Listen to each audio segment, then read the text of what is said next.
Once again, I have screwed up my transmission.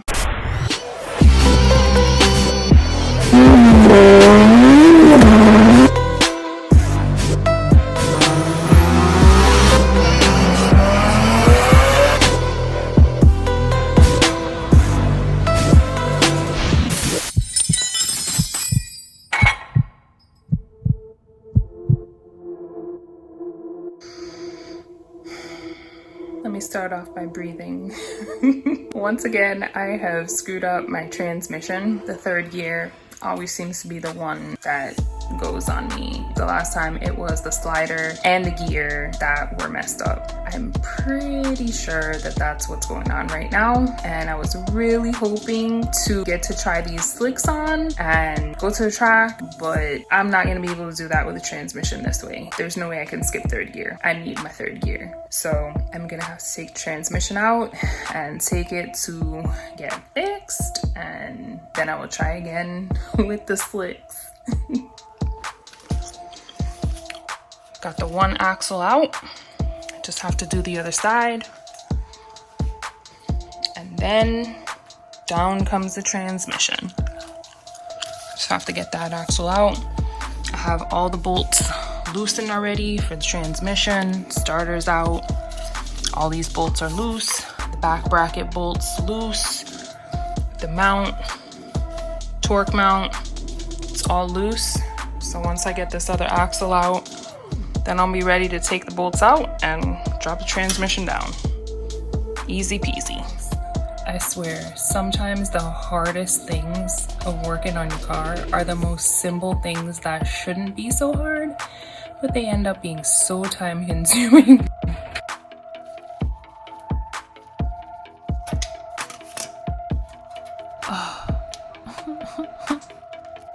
Other axle out. Got the other axle out. All that's left is torque mount, this mount, and then just take those bolts out. And then it's ready to drop down.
It's out. Ooh, Clutch Masters twin disc. Hydraulic release bearing. For those of you who have wondered what these lines are on the outside, this side is usually connected to the clutch line that goes to the clutch master cylinder. I have this over it so that the fluid doesn't completely drain out of here, but this is what the inside looks like. So there's the two lines that go in. This side is the side that you bleed it from. Like I said, this side is the side that goes to the clutch master cylinder. Basically, the fluid gets pushed in, pushes the release bearing out, and the pressure from the pressure plate keeps the release bearing seated in there.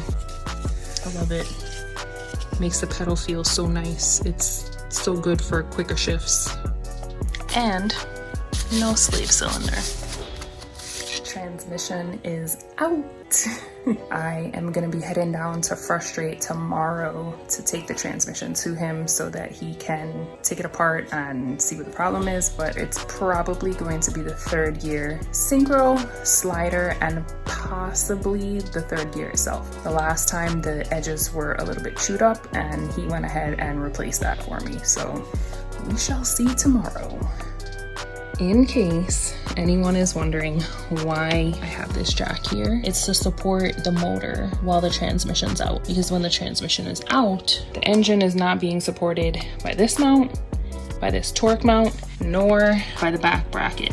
It's only being supported by this mount and this torque mount on this side.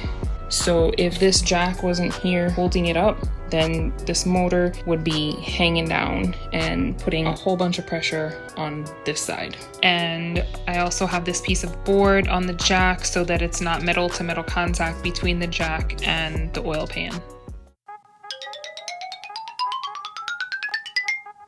So we just got back from the long drive down to Miami to take the transmission to Frustrate to get it fixed. So just like I suspected, it was the third gear slider, but this time it was also the hub. I've never had one of those go bad on me, but it's all fixed now and ready to go back in the car. It's a little late today, so I'm gonna wait until tomorrow and then I'm gonna jump on it first thing in the morning and put it back in the car. So this is the slider that's a little chewed up. I don't know if you can really see if it'll pick up on camera, but the edges are chewed up. And then this is the hub. In between these grooves are supposed to be smooth, and they are not. And then the synchros. Carbon synchros from Synchrotech. They're not bad. They have a little scarring on the edges, which probably won't be picked up on camera. But since the transmission was open, we went ahead and changed those as well. And the springs. The springs were starting to get bent too. I don't know how well you can see it on camera, but it's supposed to be perfectly round, and there's like a little raised area where it was getting like pinched.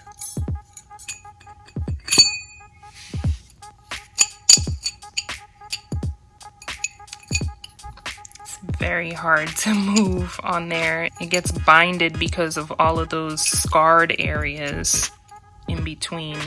So there's a lot of friction created.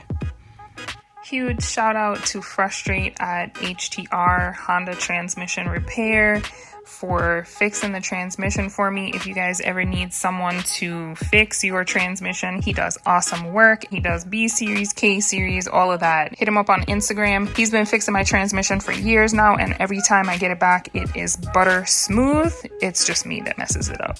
In any case, it is fixed and ready to go in the car. So tomorrow.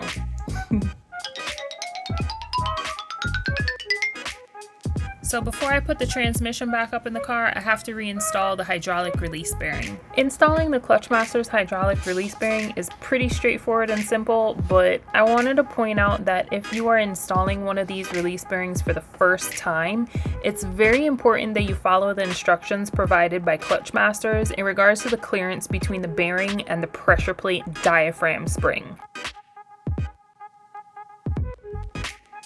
In order to obtain the correct clearance, you may need to add shims or even remove the pre-installed shim. The instructions can be found on the Clutchmaster's website, and I will leave a link in the description box for the B-Series hydraulic release bearing.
I just realized that the camera died. I didn't even realize it until the transmission was already bolted in. Transmission is in. Now all I have to do is tighten all of the bolts, put the mounts on and axles, and that'll be it. All the mounts are in. The clutch line is connected back. I've already bled it. Now I'm gonna put transmission fluid in it.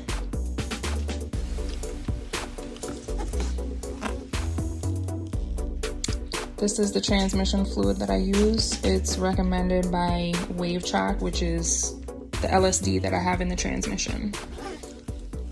To fill the transmission with fluid, sometimes people use the speed sensor, and that's not really an accurate way of doing it because you don't know exactly how full the transmission is, because you know there could be leftover fluid in there. This transmission is completely empty because it was just rebuilt, but if you're doing like a fluid change, you don't know how much fluid is left in there, so when you're adding, you don't know exactly how much to add. So the correct way to do it is through the filler hole, which is the hole here where this tube is going into, and you basically just fill that until it starts leaking out of it. And so when that's basically full, then it starts to leak out.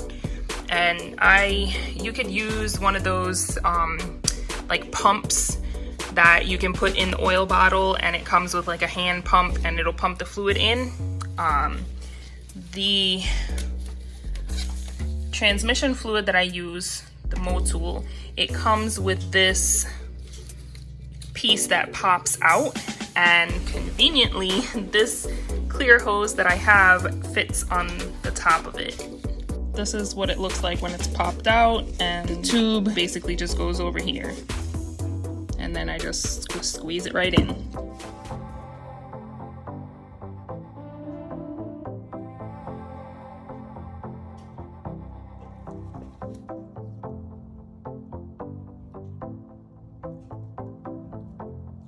You can see it dripping down there on the piece of cardboard. I know this isn't the best lighting, but you can see it drip. That means that it is full. So we're done. Everything is done and back in its place, ready to start up and test the transmission out. Coincidentally, as I am ending this video, look what shows up.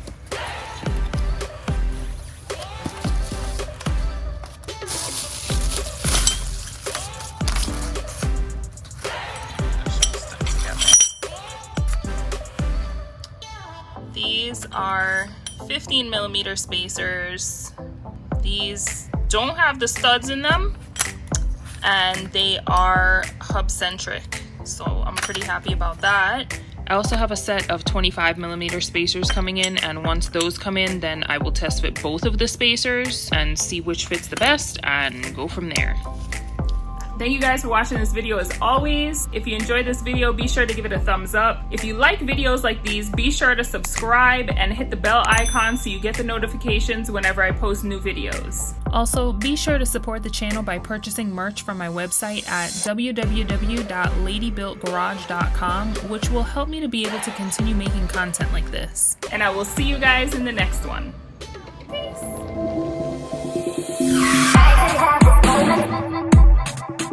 The light.